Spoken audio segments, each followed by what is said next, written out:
आज रविवार की आराधना में हम स्वागत करते हैं हाउस ऑफ प्रेयर मिनिस्ट्रीज की ओर से। और मैं चाहता हूं कि आप सब लोग अपने घरों में संजीदगी के साथ में, जैसे हम कलीसिया में जमा होते थे, वैसे अपने घरों में आप परमेश्वर के वचन के सुनने के लिए जमा हो जाएं। और जबकि हम सब इस संडे को आप सबके सामने इबादत करते हैं ऑनलाइन के माध्यम से, और मैं चाहूंगा कि परमेश्वर के वचन आप सब करने से बोले और बातचीत करें। हालेलुया। सो हम लोग प्रार्थना में चलेंगे मेरे प्रियो, अपने सरों पर की हुजूरी में छुपाएंगे।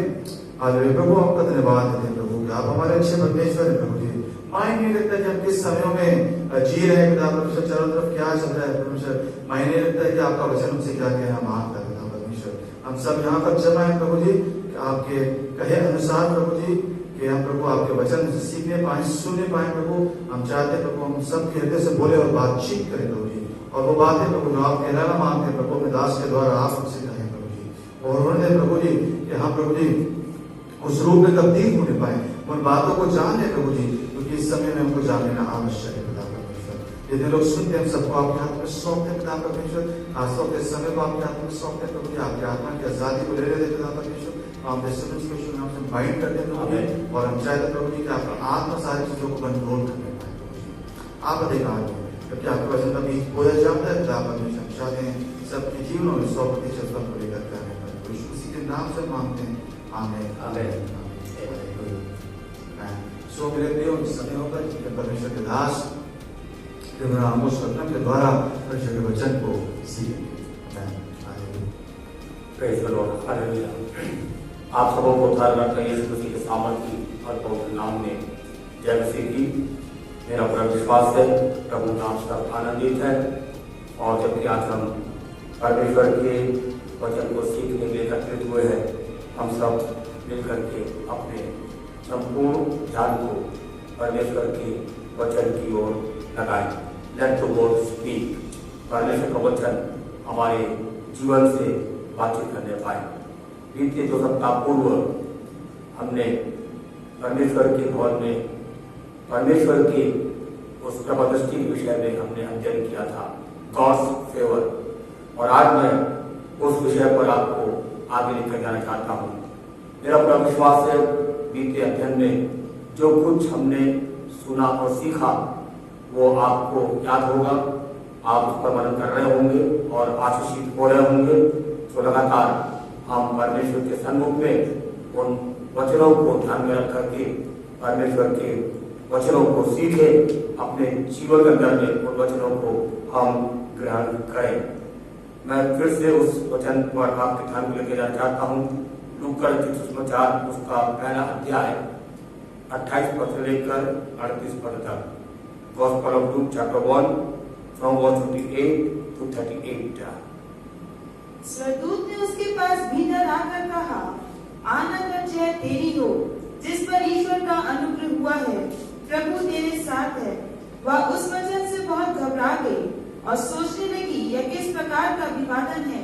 स्वर्गदूत ने उससे कहा, हे मरियम भयभीत ना हो, क्योंकि परमेश्वर का अनुग्रह तुझ पर हुआ है। देख तू गर्भवती होगी और तेरा एक पुत्र उत्पन्न होगा, तू उसका नाम यीशु रखना। वह महान होगा और परम प्रधान का पुत्र कहलाएगा, और प्रभु परमेश्वर उसके पिता दाऊद का सिंहासन उसको देगा, और वह याकूब के घराने पर सदा राज्य करेगा, और उसके राज का अंत ना होगा। मरियम ने स्वर्गदूत से कहा, यह कैसे होगा, मैं तो पुरुष को जानती ही नहीं। स्वर्गदूत ने उसको उत्तर दिया, पवित्र आत्मा तुझ पर उतरेगा और परम प्रधान की सामर्थ तुझ पर छाया करेगी, इसलिए वह पवित्र जो उत्पन्न होने वाला है परमेश्वर का पुत्र कहलाएगा। और देख तेरी कुटुंबी एलीशिबा के भी बुढ़ापे में पुत्र होने वाला है, या उसका जो 5 कहलाने की 6वां महीना है, क्योंकि जो वचन परमेश्वर की ओर से होता है वह प्रभाव रहित नहीं होता। मरियम ने कहा, देख मैं प्रभु की दासी हूँ, मुझे तेरे वचन के अनुसार हो। तब स्वर्गदूत उसके पास से चला गया। परमेश्वर इन वचनों के पढ़ जाने और सुधारने पर हम हर को बहुत की आशीष देने पाए। ये समय है परमेश्वर के उस प्रभुदृष्टि को अपने जीवन में प्राप्त करने का। This is the season for God's favour. हमारे जीवन में परमेश्वर बार बार ऐसे अवसर लाता है जहाँ पर अपने जीवन में हम परमेश्वर की उस प्रभुदृष्टि को प्राप्त कर सकते हैं। और जब परमेश्वर हमारे जीवन में जब कृपा दृष्टि करता है, जब उस अवसर को हमारे जीवन में लेकर आता है, हमारे जीवन के लिए अत्यंत आवश्यक है कि हम उस कृपा दृष्टि के अवसर को अपने जीवन में पहचानें। जब प्रभु यीशु मसीह अंतिम बार यरूशलेम को गए, तब हम पढ़ते वचन इस प्रकार पढ़ते हैं, उसका 19 अध्याय और उसके 41 से 44 पद तक मैं आपके सामने पढ़ूंगा, ध्यान से सुने। लिखा हुआ है, जब मैं निकट आया तो नगर को देखकर उस पर रोया और कहा, क्या ही भला होता कि हाँ तू ही इस दिन में कुशल की बात नहीं जानता, परंतु अब वे तेरी आंखों से छिप गई है, क्योंकि वे दिन तुझ पर आएंगे कि तेरे बैरी मोर्चा बांध कर तुझे घेर लेंगे और चारों ओर से तुझे दबाएंगे और तुझे और तेरे बालकों को जो तुझ में है मिट्टी में मिलाएंगे और तुझ में पत्थर पर पत्थर भी न छोड़ेंगे, क्योंकि तूने उस अवसर को जब तुझ पर कृपा दृष्टि की गई थी न पहचाना। इस भाग को फिर से दोबारा पढ़ना चाहता हूँ, क्योंकि तूने उस अवसर को जब तुझ पर कृपा दृष्टि की गई थी न पहचाना। कितना आवश्यक है हमारे जीवन के अंदर कि हम परमेश्वर के उस अवसर को जब हमारे जीवन में कृपा दृष्टि करता है उसको हम पहचाने। जब हम उस अवसर का अनदेखा करते हैं या जब हम उस अवसर को नहीं पहचानते तो हम परमेश्वर के उस फेवर को, उस कृपा दृष्टि को जो वो हमारे जीवन में उंडेलना चाहता है, हम उससे वंचित हो जाते हैं। परमेश्वर चाहता है कि आज हम सब अपने जीवन में परमेश्वर के उस विशेष कृपा दृष्टि को प्राप्त करके प्रभु की उस कृपा दृष्टि से हम भर जाएं। बीते दिनों के अंदर में मैंने आपको बताया था कि हम में से हर एक के जीवन में we need the favour of God. हमारे जीवन में हमें परमेश्वर के उस कृपा दृष्टि की आवश्यकता है, चाहे वो हमारा आत्मिक क्षेत्र हो, चाहे वो हमारा भौतिक और फिजिकल क्षेत्र हो, लेकिन हम में से हर एक के जीवन में परमेश्वर की फेवर की आवश्यकता है। आत्मिक जीवन में स्थिर रहने के लिए, आत्मिक जीवन में दृढ़ता से खड़े रहने के लिए, आत्मिक जीवन में आगे बढ़ने के लिए, अपने इस आत्मिक दौड़ में उस निशानी को दौड़ते जाने के लिए हम में से हर एक को परमेश्वर के उस कृपा दृष्टि की आवश्यकता है। हमारे भौतिक जीवन में, हमारे शारीरिक जीवन में, हमारे पारिवारिक जीवन में हम में से हर एक को परमेश्वर की कृपा दृष्टि की आवश्यकता है। और बाइबल के आधार पर मैंने आपको ये बताया था कि जब कभी परमेश्वर ने अपनी कृपा दृष्टि को और जिस स्थान पर परमेश्वर ने अपनी कृपा दृष्टि को मिला उस स्थान में कुछ न कुछ हुआ, उन व्यक्तियों के जीवन में कुछ न कुछ हुआ। उनकी दशा बदल गई, उनकी दिशा बदल गई, उनका स्तर बदल गया, उनकी नियति बदल गई। और परमेश्वर आज हम में से एक के जीवन की दशा को बदलना चाहता है। आज हम इस वर्तमान समय में जिस दशा में जी रहे हैं, याद रखिए इस दशा से परमेश्वर हमको उबार करके और भी ऊंचे स्तर पर लेकर जाना चाहता है। वो हमारी परिस्थितियों को बदलना चाहता है, वो हमारी गतिविधियों को बदलना चाहता है, वो हमारे सोच को बदलना चाहता है और परमेश्वर हमारे जीवन की दिशा को बदलना चाहता है। संभव है, हम मसीही हैं, हम प्रभु के लोग हैं, हम विश्वास करते हैं, लेकिन उसके बावजूद भी शायद आज अपने जीवन के अंदर में हम गलत दिशा की ओर आगे बढ़ रहे होंगे। परमेश्वर आज हमारी दिशा को अपने उस कृपा दृष्टि के द्वारा बदलना चाहता है और परमेश्वर की कृपा दृष्टि ही हमारे जीवन को एक सही मार्गदर्शन देते हुए एक सही दिशा में जाने के लिए हमारी सहायता करता है। परमेश्वर का धन्यवाद हो। इसके साथ ही साथ परमेश्वर हमारे स्तर को बदलना चाहता है। आज हम आत्मिक जीवन में जिस स्तर पर है उस स्तर से संतुष्ट न हो जाए।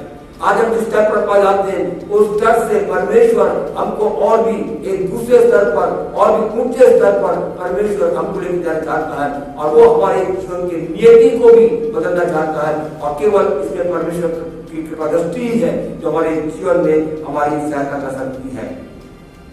जो हमारी योग्यता, हमारी शैक्षणिक योग्यता, हमारा बल, हमारा धन हमारे लिए नहीं कर सकता, वो परमेश्वर की कृपा दृष्टि करती है।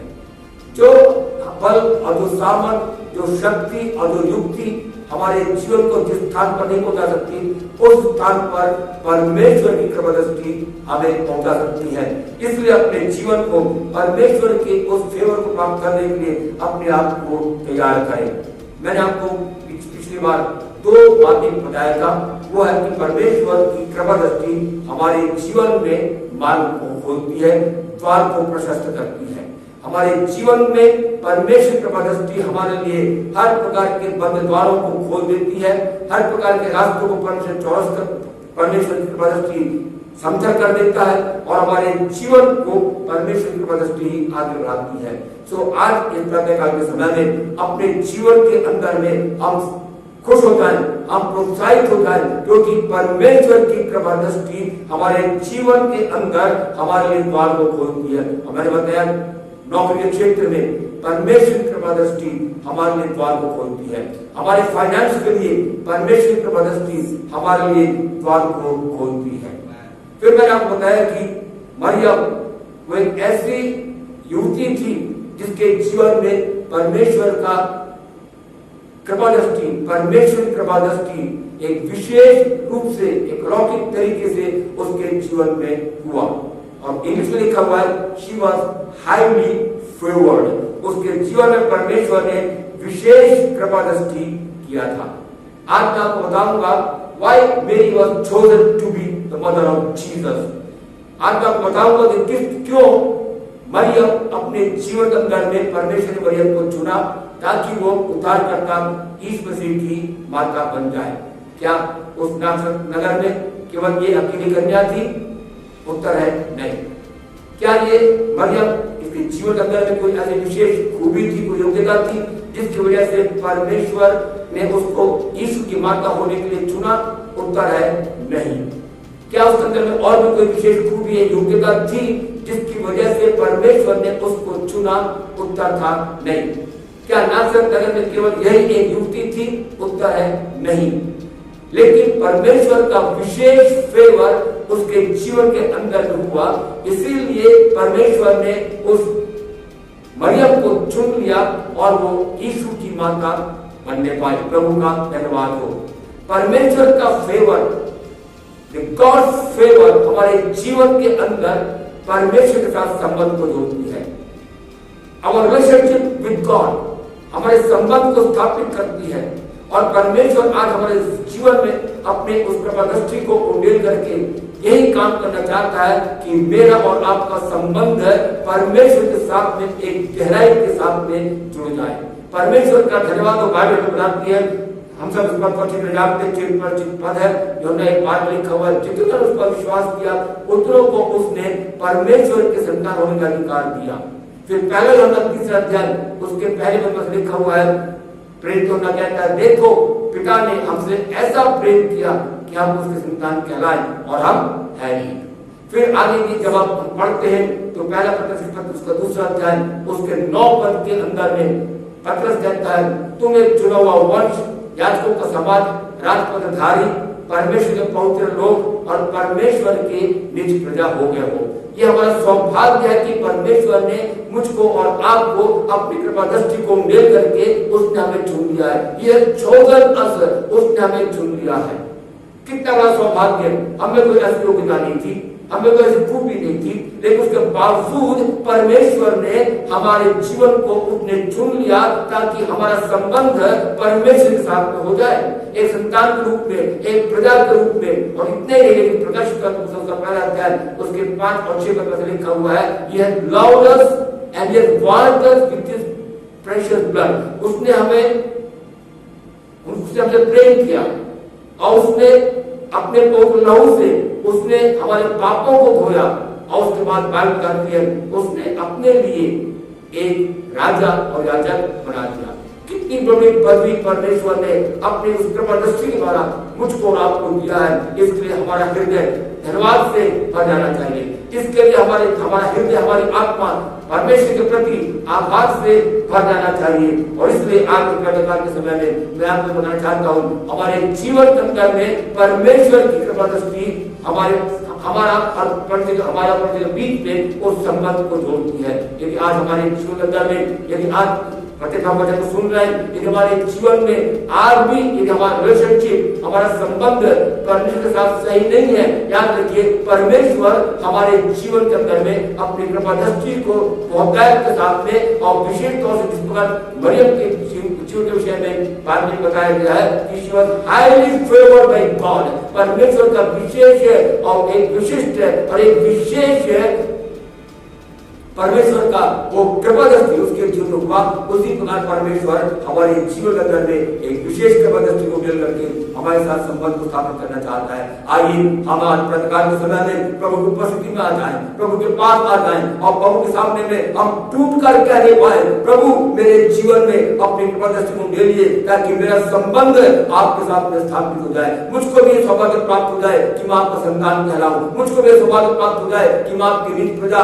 याजकों के समाज में शामिल हो जाऊं। मुझको भी सौभाग्य प्राप्त हो जाए कि मैं आपके सामने आपकी दृष्टि में यीशु मसीह के द्वारा राजा और याजक के रूप में मैं जाना जाऊं। प्रभु आप ऐसी कृपा दृष्टि मेरे जीवन में आज इस प्रातःकाल के समय के लिए, और जब हम सच्चे मन से संपूर्ण हृदय के साथ टूटे हुए हृदय के साथ यदि हम प्रभु से कहेंगे कि Lord I need your favour, प्रभु मैं अपने जीवन में आपके उस कृपा दृष्टि को चाहता हूं, निश्चय जाने परमेश्वर आज इसी समय में किसी स्थान पर आप क्यों ना बैठे हो, लेकिन परमेश्वर आपके जीवन को अपनी कृपा दृष्टि से भरेगा। परमेश्वर की स्तुति हो और उसके कोट नाम की महिमा हो।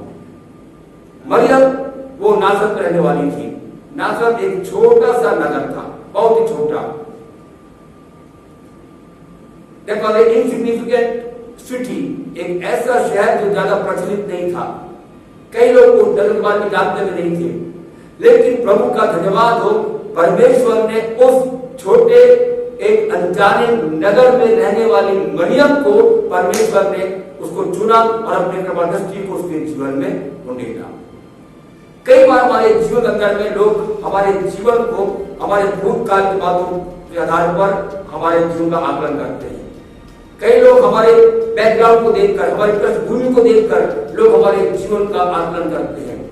लेकिन याद रखिए ये परमेश्वर था जिसने मरियम को उस नासरत नगर में रखा। परमेश्वर की वचन जब हम इस प्रकार पढ़ते हैं, उसका पहला अध्याय 43 पद के आगे पढ़े, उसमें लिखा हुआ है कि जब यीशु मसीह गलील को जाने वाले थे तो परमेश्वर मसीह फिलिप्पुस से मिले और फिलिप्पुस से परमेश्वर मसीह ने कहा मेरे पीछे बोलो, फॉलो मी। और उसके पहले कि फिलिप्पुस परमेश्वर मसीह के पीछे हो लेता, बाइबल बताती है कि आप उस पद के आगे पढ़े तो उसमें लिखा हुआ है फिलिप्पुस नतनएल के पास में गया और नतनएल से फिलिप्पुस ने इस प्रकार कहा कि जिन बातों की चर्चा मूसा ने व्यवस्था में किया और भविष्यवक्ताओं ने अपने पुस्तकों में किया, वो मसीह यीशु नासरी है और वो हमको मिल गया। इस बात को सुनकर नतनएल फिलिप्पुस से कहता है कि क्या नासरत से कोई भली वस्तु निकल सकती है? नतनएल ने कभी सोचा नहीं कि नासरत से मसीहा आने वाला राजा, आने वाला मसीहा, वो उद्धार करता उस नासरत जैसे छोटे से नगर से निकलेगा, उठेगा। नतनएल ने कभी सोचा नहीं था, लेकिन परमेश्वर की स्तुति हो, परमेश्वर ने उसी छोटे नगर से परमेश्वर ने अपने पुत्र यीशु को लाया। प्रभु का धन्यवाद हो जो मानव जाति का उद्धार करता बन गया।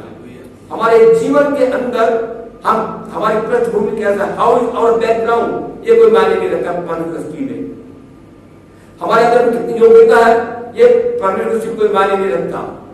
हम गांव में रहते हैं या शहर में रहते हैं ये भी कोई मायने नहीं रखता, लेकिन हमारे जीवन के अंदर में चाहे हम गांव में रहें, चाहे हम कस्बे में रहें, चाहे शहर में रहें, याद रखिए परमेश्वर की कृपा दृष्टि हमारे जीवन में हर स्थानों में समान रूप से पहुंचती है। परमेश्वर की स्तुति हो हमारे जीवन। इसीलिए मैंने कहा हमारे जीवन में चाहे हम छोटे से घर में रहें, कच्चे मकान में रहें, पक्के मकान में रहें, गांव में रहें, शहर में रहें, हम किसी भी स्थान में क्यों ना रहें, लेकिन आज इस वर्तमान के समय में मैं आपको कहना चाहता हूं परमेश्वर की कृपा दृष्टि हमारे जीवन तक पहुंचने में समर्थ है। हालेलुया।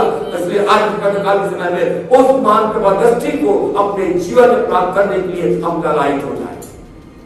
कई बार सोचते हैं कि मैं क्यों इस स्थान पर हूं, मैं गांव में क्यों हूं। गांव वाले सोचते हैं कि मैं क्यों इस गांव में हूं, लेकिन मुझे शहर में होना चाहिए।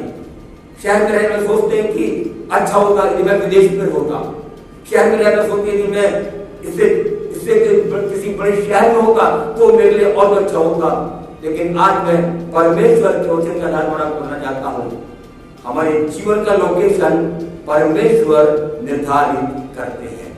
हम अपनी मर्जी से, यदि आप एक गांव में रहते हैं, याद रखिए परमेश्वर ने आपको गांव में रखा है। यदि आप कैमूर में रहते हैं, याद रखिए परमेश्वर ने आपको कैमूर में रखा है।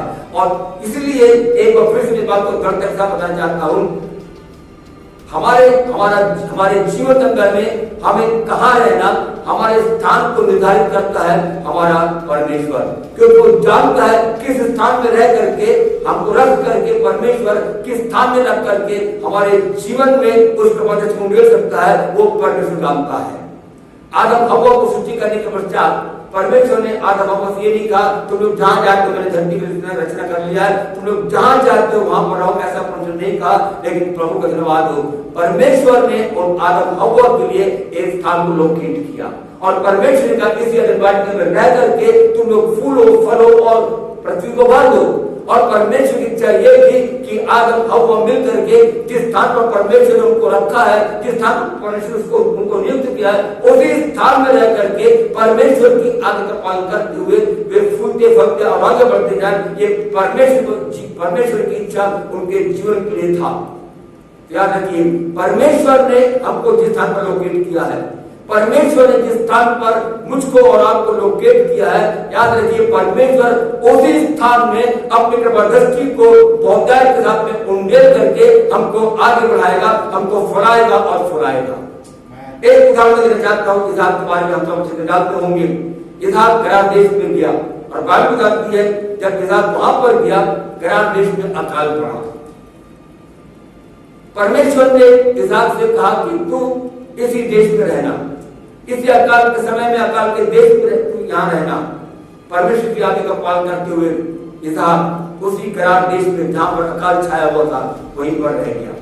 और बात बताती है अकाल के दिनों में इसहाक ने अपने खेत को जोता और बोया और 100 गुना फलवंत उसकी भूमि हुई। प्रभु का धन्यवाद हो। अकाल के समय में हम किसी भी स्थान पर क्यों ना हो, लेकिन जब परमेश्वर की कृपा दृष्टि हमारे जीवन में होती है, उस समय में हमारा जीवन फलता और फूलता है। आज इस प्रातःकाल के समय में मैं प्रभु की सेवा को बताना चाहता हूँ, हमारे जीवन के अंदर में हम कभी भी ये विचार ना लाएं कि अरे मैं किस स्थान में परमेश्वर ने मुझको रखा है, मैं इस स्थान पर आकर फंस गया, मैं स्थान में बेकार इस स्थान पर पड़ा हुआ हूँ। लेकिन याद रखिए आप पीछे को अनुसार नहीं, लेकिन आपके जीवन को और आपको परमेश्वर ने अपनी इच्छा अनुसार जिस स्थान पर आज आप हैं उसी स्थान पर परमेश्वर में आप बने रहे। उस निश्चय जानिए परमेश्वर ने मुझको स्थान पर रखा है और उसके लिए आप प्रभु का धन्यवाद दीजिए। अकाल के दिनों में परमेश्वर ने जिस प्रकार इसहाक को 100 गुना फलवंत किया,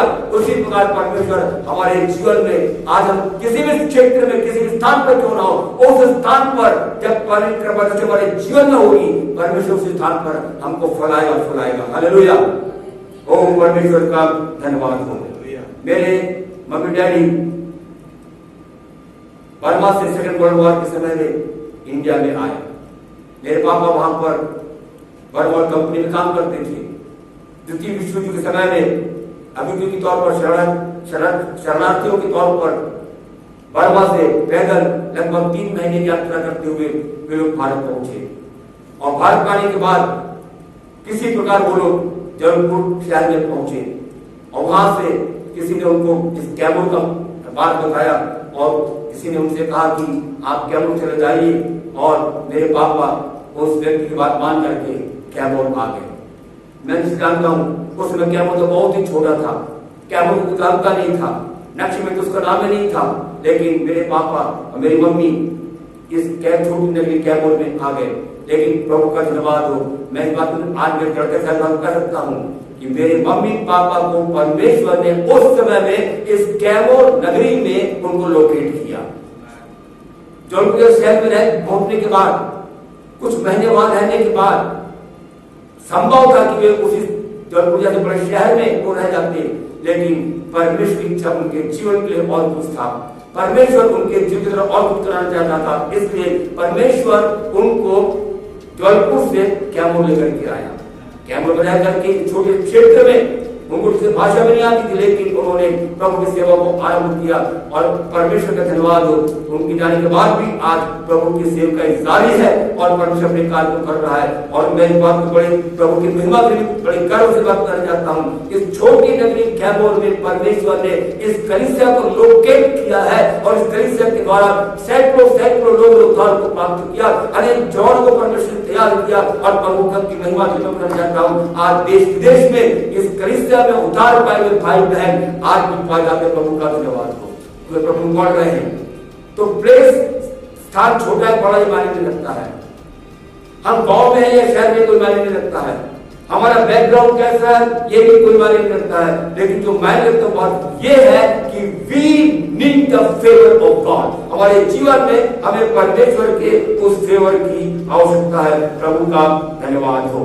परमेश्वर हमारे जीवन को और भी ऊंचे स्तर पर लेकर जाना चाहता है। परमेश्वर हमारे जीवन में हमको नेक्स्ट लेवल पर लेकर के जाना चाहता है और तभी संभव हो पाएगा जब हमारे जीवन के अंदर में परमेश्वर का फेवर यानी परमेश्वर की कृपा दृष्टि होगी।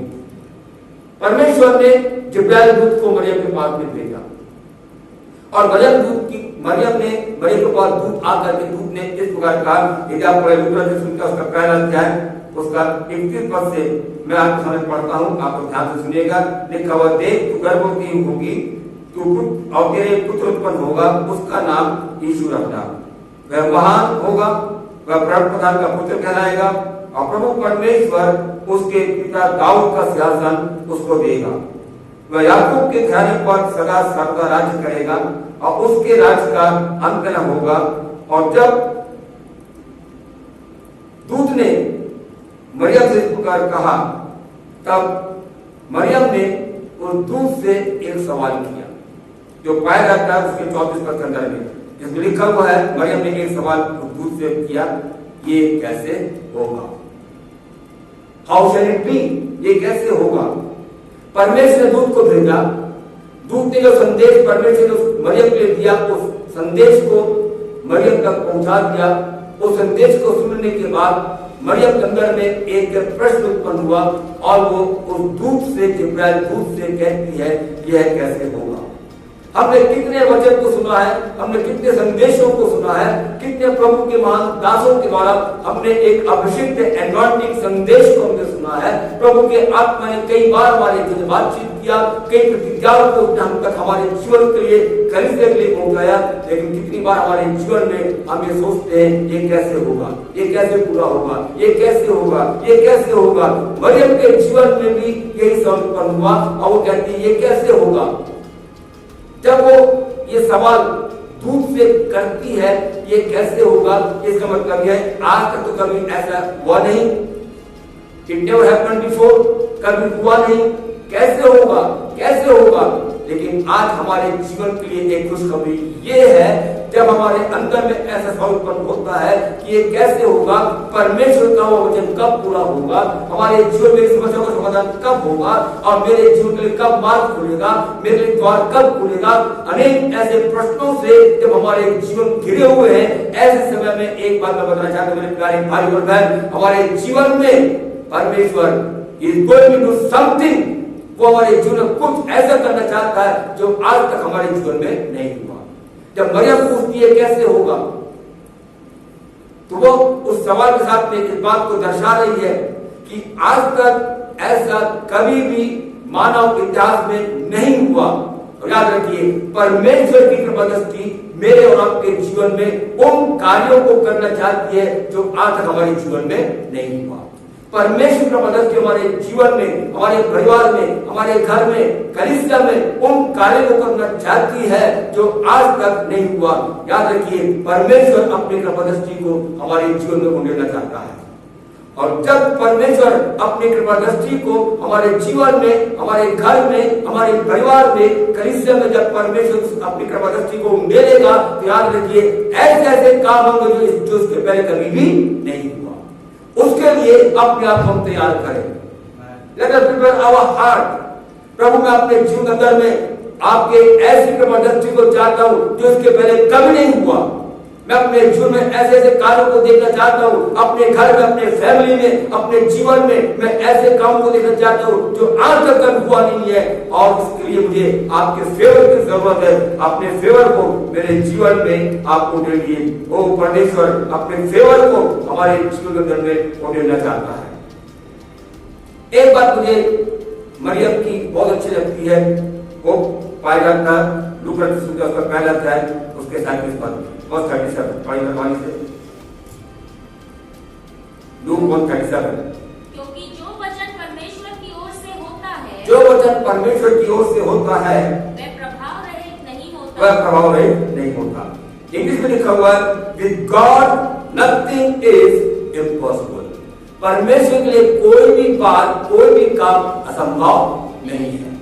आज हम प्रभु के उपस्थिति में जब बैठे हुए हैं, जब हम परमेश्वर के वचन को सुन रहे हैं, और जब परमेश्वर अपने अनुग्रह को, उस कृपा दृष्टि को लेकर हमारे बीच में उपस्थित है, परमेश्वर हमारी जिंदगी में ये चाहता है और कृपा दृष्टि इस बात को कहती है कि मेरे लिए कोई बात असंभव नहीं है, क्योंकि परमेश्वर का फेवर संभव को भी संभव में बदल देती है। परमेश्वर की मदद हमारे जीवन में सारे असंभव कार्यों को संभव बदल देती है, because our God is a God of impossibilities. हमारा परमेश्वर असंभवों का परमेश्वर है। हमारे लिए बातें असंभव जान पड़ती हैं, हमारे लिए कई परिस्थितियां असंभव जान पड़ती है कि उसका समाधान होगा। पहाड़ जैसे समस्या हमारे सामने खड़ी जाती है, ये लोग दीवार जैसे हमारे सामने बड़ी समस्याएं खड़ी जाती हैं, और हम सोचते बिल्कुल असंभव है। लेकिन याद रखिए परमेश्वर की कृपा दृष्टि सारे असंभव को संभव में बदल देती है। It is possible for us. हमारे जीवन में संभव है कि हम उन्नति करेंगे, हमारे लिए संभव है कि हमारे लिए सारे यहूदी दीवारें गिर जाएंगी, हमारे लिए संभव है कि बड़े पहाड़ हमारे सामने ढा दिए जाएंगे, हमारे लिए संभव है क्योंकि हम परमेश्वर समुद्र को दो भाग करके समुद्र में मार्ग को प्रशस्त करेगा। परमेश्वर हर परिस्थिति को बदलने के लिए सामर्थ्य है। Nothing is impossible for God. परमेश्वर के लिए कोई भी बात असंभव नहीं है। और इसलिए आज उस फेवर को अपने जीवन के अंदर में हम प्राप्त करें, और वही फेवर, वही कृपा दृष्टि हमारे जीवन को एक स्तर से दूसरे स्तर पर लेकर के जाएगी। आज हम जिस दशा में, ये हमारी नियति नहीं है। आज हम जिस दशा में है, जिस परिस्थिति में, जिस स्थान पर है, ये हमारा नियति नहीं है। लेकिन परमेश्वर हमको और भी उत्तम देश में लेकर जाना चाहता है, और भी उत्तम स्थान पर हमको लेकर जाना चाहता है, ऊंचे स्तर पर हमको लेकर के जाना चाहता है। उसके लिए अपने आप को हम तैयार करें। इतने ही लेकिन मेरी रेवलेशन, उसने प्रकाशन को प्राप्त किया। इसी का 38 पद पढ़ने वाली से लूक 10:38। मरियम ने कहा, देख मैं प्रभु की दासी हूँ, मुझे तेरे वचन के अनुसार हो। आज मैं चाहता हूँ कि मैं और हम सब मिल करके फिर से मरियम के समान इस बात को कहें, मुझे तेरे वचन के अनुसार हो, मुझे तेरे वचनों के अनुसार हो। इसका मतलब ये है कि जब अपने जीवन के अंदर हम चाहते हैं कृपा दृष्टि, उसके लिए जरूरी है परमेश्वर की कृपा दृष्टि को प्राप्त करने के लिए हमें इस बात को अंगीकार करना है, हे परमेश्वर मेरे जीवन में आपके वचन के अनुसार होने पाए। She believed and she received it। उसने विश्वास किया और उसने अपने जीवन के अंदर उसको स्वीकार किया। उसने वचन को सुना, उसने विश्वास किया और उसने अपने जीवन में स्वीकार किया। यही काम हमारे जीवन में परमेश्वर के उस सेवा को प्राप्त करने के लिए करना है। We must believe the word of God and we must receive the word of God। हमें परमेश्वर के वचन पर विश्वास करना है और हमें परमेश्वर के वचन को अपने जीवन में स्वीकार करना है। कई बार हम सुनते हैं, हम कई बार वर्षों से हम सुनते चले आ रहे हैं, लेकिन कितनी बार हमने प्रभु के वचन पर जैसा हमको विश्वास करना चाहिए हमने विश्वास किया नहीं। कितनी बार अपने जीवन के अंदर में जैसा हमको उस वचन को स्वीकार करना चाहिए वैसा हमने स्वीकार किया नहीं। लेकिन आज इस प्रातःकाल के समय में परमेश्वर हमारे जीवन के अंदर में चाहता है कि मैं और आप परमेश्वर के वचनों पर विश्वास करके उसको अपने जीवन के अंदर में स्वीकार करें। इसलिए सुलेमान राजा ने इस प्रकार कहा, हमने फर्स्ट अध्ययन में हमने देखा था, उसमें सुलेमान राजा नीचे उसका तीसरा अध्याय पहले पद से आगे पढ़े, उसमें ऐसा लिखा हुआ है, हे मेरे पुत्र, मेरी शिक्षा को ना भूलना, अपने हृदय में मेरी आज्ञाओं को रखे रहना, कृपा और सच्चाई तुझसे कभी अलग न होने पाए, वरन उनको अपने गले का हार बनाना और अपनी हृदय रूपी पटिया पर लिखना, तब तू परमेश्वर और मनुष्य दोनों के अनुग्रह को पाएगा। हिंदी में अनुग्रह लिखा हुआ है, लेकिन इंग्लिश में लिखा हुआ है, you will find favour from God and favour from man. तू परमेश्वर से और मनुष्यों से तू कृपा दृष्टि को पाएगा। कब? जब तू मेरे शिक्षा को याद रखेगा, जब तू अपनी शिक्षा को अपने हृदय में रखेगा, तब तू परमेश्वर के फेवर को प्राप्त करेगा। न तो परमेश्वर के फेवर को, लेकिन मनुष्यों का फेवर भी उसको मिलेगा। इसलिए कितना जरूरी और अनिवार्य, हमको बैठे बैठे फेवर नहीं मिल जाएगा। जो वचन सुन लिया, वचन पढ़ लिया, तो प्रभु आपको धन्यवाद, आपके वचन उनके लिए, उससे काम नहीं चलेगा।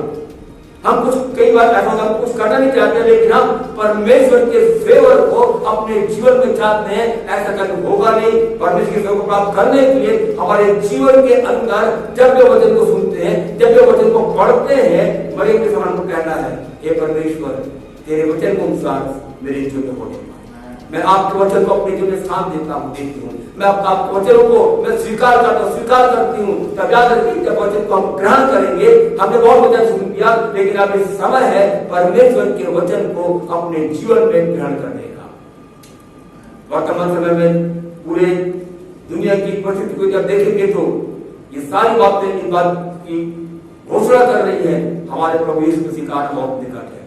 परमेश्वर अपने न्याय को देना शुरू कर दिया है। हमें अपने आप को तैयार करना है उस न्याय से बचने के लिए, हमें अपने आप को तैयार करना है प्रभु से मुलाकात करने के लिए। और ये केवल तभी संभव हो सकता है जब परमेश्वर की कृपा दृष्टि मेरे और आपके जीवन में बनी आएगी। प्रभु का धन्यवाद हो। इसलिए आज मैं आपको पसंद करना चाहता हूं, go after the favour of God. परमेश्वर के फेवर का पीछा करिए। मुझे कुछ नहीं चाहिए, लेकिन मुझे प्रभु की कृपा दृष्टि चाहिए। और ये परमेश्वर की कृपा दृष्टि जिंदगी में हो जाए, याद रखिए, परमेश्वर के कोई भी काम असंभव नहीं है। परमेश्वर हमारे जीवन में फेवर को देगा, न तो हमारे जीवन में परमेश्वर की कृपा दृष्टि रहेगी, लेकिन बाइबल कहती है तू मनुष्यों की कृपा, मनुष्यों का फेवर भी प्राप्त करेगा। इसका मैं एक छोटा सा उदाहरण आपको देना चाहता हूं। जब मेरा बेटा एमसीए कर रहा था, उस समय में उसको कंप्यूटर की बहुत आवश्यकता थी और हर एक स्टूडेंट के पास कंप्यूटर का होना कॉलेज का ये नियम था, अनिवार्य था। तो और उसके साथ 15 दिन का समय था। 15 दिन के भीतर में मेरे बेटे को कंप्यूटर भी चाहिए था और 15 दिन के भीतर उसके पूरे कॉलेज का फीस भी जमा करना था। तो मैं अपनी पत्नी के साथ में बैंक में, स्टेट बैंक के मैनेजर के पास हम लोग गए। हम लोगों ने उनसे अनुरोध किया, हमारा बेटा एमसीए करता है, उसके लिए हमें एजुकेशन लोन चाहिए। उन्होंने फॉर्म वगैरह दिया, उसमें कई शर्तें लिखी थी किस किस को और किस किस आधार पर लोन दिया जा सकता है। तो जो शर्तें उस फॉर्म में लिखा हुआ था, उसमें से कई शर्तें फॉर्म पूरी नहीं कर पा रहे थे। तब बैंक मैनेजर ने कहा क्योंकि ये शर्तें, ये पूरी शर्तें आप पूरी नहीं कर पा रहे, इसलिए मुझे क्षमा करें, मैं आपके बेटे को लोन नहीं दे सकता। उन्होंने हाथ जोड़ लिया।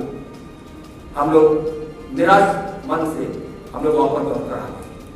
और जब हम लोग घर आ गए, हम लोगों ने प्रार्थना किया और प्रार्थना कर हम लोगों ने ये कहा, प्रभु जी आप कोई न कोई उपाय हमारे बेटे के लिए करिए। 15 दिन के भीतर उसका फीस जमा करना है। और कल उसके बाद हम लोग प्रार्थना करके घर में रात के समय हम लोग सो गए। सवेरे उन्होंने एक व्यक्ति को हमारे घर में भेज करके हमको बैंक में बुलाया। उसी बैंक में जिसने कि एक दिन पहले उन्होंने एजुकेशन लोन देने से इनकार कर दिया था।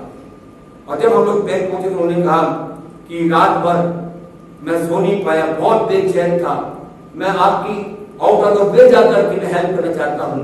और इसमें कोई संदेह नहीं है, आउट ऑफ द वे जाकर के उन्होंने हमारी सहायता किया और मेरे बेटे को उन्होंने लोन सैंक्शन कर दिया। प्रभु का धन्यवाद हो। This is the favour of man. परमेश्वर ने उस बैंक मैनेजर के जीवन से बातचीत किया, परमेश्वर ने उस बैंक मैनेजर के जीवन में कृपादृष्टि को भर दिया और तब उसने उस कृपादृष्टि को हमारे बेटे पर उसने प्रकट किया उस लोन को सैंक्शन करने के द्वारा। कहने का मतलब यह है जब परमेश्वर की कृपादृष्टि हमारे जीवन में होगी, याद रखिए परमेश्वर हम कहीं भी क्यों ना जाए लेकिन परमेश्वर मनुष्य की कृपादृष्टि को भी हमारे जीवन में लेकर के आएगा। ओ इसके प्रभु को धन्यवाद हो। हम निराश ना हो जाएं। परमेश्वर जैसा हमने वचन में पढ़ा, परमेश्वर के लिए कोई भी काम असंभव नहीं है। असंभव को संभव करने वाला परमेश्वर वो हमारे साथ है। वो आज काल के समय में अपनी कृपादृष्टि को हमारे जीवन में देना चाहता है।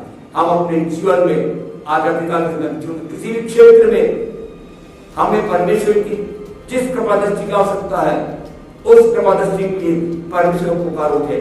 प्रभु मैं अपने आत्मिक जीवन में आपकी कृपादृष्टि को चाहता हूँ। आत्मिक जीवन में आगे बढ़ने के लिए, आत्मिक जीवन में स्थिर रहने के लिए प्रभु मैं आपकी कृपादृष्टि को चाहता हूँ। आत्मिक जीवन में जयवंत होने के लिए मैं आपकी कृपादृष्टि को चाहता हूँ। मैं अपने फाइनेंस में, अपने आर्थिक मामलों में प्रभु मैं आपकी कृपादृष्टि को चाहता हूँ। प्रभु मैं अपने स्वास्थ्य में आपकी कृपादृष्टि को चाहता हूँ। मैं अपने हर एक परिस्थितियों में आपकी कृपादृष्टि को चाहता हूँ। आप अपने जीवन में जिस क्षेत्र में आज आप परमेश्वर की कृपादृष्टि को चाहते हैं, प्रभु के सामने में आप जिस स्थान पर हैं उस स्थान पर आप पुकार उठिए। और इतना महान परमेश्वर है, वो अपनी कृपा को हमारे जीवन में वो मिलेगा और वो परमेश्वर की कृपादृष्टि हमारे जीवन के अंदर में, हमारे परिवार में और भविष्य में सारी चीजों को, सारी परिस्थितियों को बदल देगा। Because nothing is impossible from God. परमेश्वर कोई भी काम, कोई बात कठिन नहीं है। आइए आज के काल के समय में हम परमेश्वर के सामने प्रार्थना करें और न केवल प्रार्थना करें, न केवल विश्वास करें, लेकिन अपने जीवन के अंदर में हमको एक कदम और आगे बढ़ते करना है। वो ये है we need to declare from our mouth। अपने जीवन से हमें कन्फेस करना है। अपने जीवन में हमको अपने मुंह से अंगीकार करना है। अंगीकार के वचनों को अपने मुंह से बोलना है कि हे परमेश्वर मेरे जीवन में, मेरे फाइनेंस में आपकी कृपादृष्टि है। मेरे जीवन में, मेरे हेल्थ में आपकी कृपादृष्टि है। मेरे आत्मिक जीवन के लिए आपकी कृपादृष्टि है। We need to confess and declare the things from our mouth। अपने मुंह से हम अपने जीवन के अंदर में कन्फेस करना है, अंगीकार करना है, क्योंकि जो हम कन्फेस करेंगे वैसे हमारा जीवन होगा। और आज परमेश्वर ऐसा अनुग्रह करने पाए कि हमें से एक का जीवन परमेश्वर की कृपादृष्टि से भर जाए। आमीन। ओ हालेलुया। आइए हम अपने जीवन के अंदर में आज अपने कार्य से फैसला करें। प्रभु मैं कुछ नहीं चाहता, लेकिन आज मैं अपने जीवन में आपके उस फेवर को, कृपादृष्टि को अपने जीवन में चाहता हूँ, क्योंकि मैंने सीखा कि आपकी कृपादृष्टि मेरे जीवन के अंदर में मेरी दशा को, मेरी दिशा को, मेरे स्तर को और मेरी नियति को बदल सकती है। और उसी कृपादृष्टि को, जिस कृपादृष्टि को आपने मरियम के जीवन में उंडेला प्रभु, उसी कृपादृष्टि को मैं अपने जीवन में, अपने परिवार में, कलीसिया में चाहता हूँ, चाहती हूँ। और तब प्रभु का फेवर हमारे जीवन को आगे बढ़ाएगा। आइए हम सब मिलकर अपने सिरों को झुकाए प्रार्थना करें। प्रभु आपका धन्यवाद देते प्रभु, क्योंकि आपने प्रभु हमसे प्रेम किया पिता परमेश्वर। और प्रभु आप अपनी कृपादृष्टि को हमारे जीवन में रखना माफ करो परमेश्वर। आपके दास के द्वारा प्रभु आपने इन बातों को अपने सहायक किया पिता परमेश्वर। ये साफ है प्रभु कि आप नहीं चाहते कि हम बाकी संसार के तरीके से संघर्ष करें, परंतु आपकी कृपादृष्टि आप हम पर देना माफ करें पिता परमेश्वर। और ये प्रभु जी की हम बातों की ओर देखने पाए पिता परमेश्वर, वही नजरें आपकी ओर लगने पाए। जैसा हमने सीखा कि हमको आपकी कृपादृष्टि का पीछा करना है पिता परमेश्वर। वो हमारी सहायता करके तमाम उन बातों को छोड़ करके इनका पीछा हम करें, हम आपकी कृपादृष्टि के पीछे करने पाए परमेश्वर। आप हमारी सहायता करें, मदद करें पिता परमेश्वर। ओ प्रभु जी जबकि आप नहीं चाहते कि हम संघर्ष करें, ना उम्मीद में रहें, बल्कि आप चाहते हैं प्रभु कि आपकी कृपादृष्टि हमको प्राप्त होने पाए। और ये प्रभु कि हम आपके वचन में जैसा बताया कि उसने कहा मरियम ने कि तेरे वचन के अनुसार मुझे हो। और ये प्रभु हम भी आपके वचन के अनुसार बनने वाले व्यक्ति होने पाए। आप हमारी सहायता करें, मदद करें। हम सब कुछ को आपके हाथों में सौंपते प्रभु। तमाम बातों के क्षमा मांगते जिनके लिए हमने दुख बनाया, आंसू बहाए, कि हम छोटे शहर में हैं या छोटी जगह में हैं या अपनी एजुकेशन को लेकर के, परंतु पिता परमेश्वर जबकि हमने आपके वचन में से आज सीखा कि जो चीज मायने रखती है वो आपकी कृपादृष्टि है। हमारी सहायता करें पिता परमेश्वर, ताकि हम प्रभु जी इन बातों की ओर अपने सबको लगाने पाए। हर एक व्यक्ति को चाहते हैं उसे सुनाए, उसके अंदर से आप बोले और बातचीत करें पिता परमेश्वर। और प्रभु हर एक व्यक्ति अपने जीवन में आपकी कृपादृष्टि को प्राप्त करने वाला होने पाए। पाए। सब कुछ को आपके हाथों में सौंपते हैं, तो यीशु मसीह के नाम से मांगते हैं, आमीन आमीन आमीन हालेलुया। चाहूंगा कि आप अपने स्थानों पर खड़े हो जाएं ताकि हम परमेश्वर के आशीष वचन की ओर चलेंगे। हालेलुया। और अब हमारे परमेश्वर पिता का प्रेम, प्रभु यीशु मसीह का अनुग्रह और पवित्र प्रार्थना की सहभागिता हमें से हरेक के साथ में अब से अब तक ही होने पाए। आमीन आमीन आमीन हालेलुया। सबको आशीष दे, सबको जय मसीह।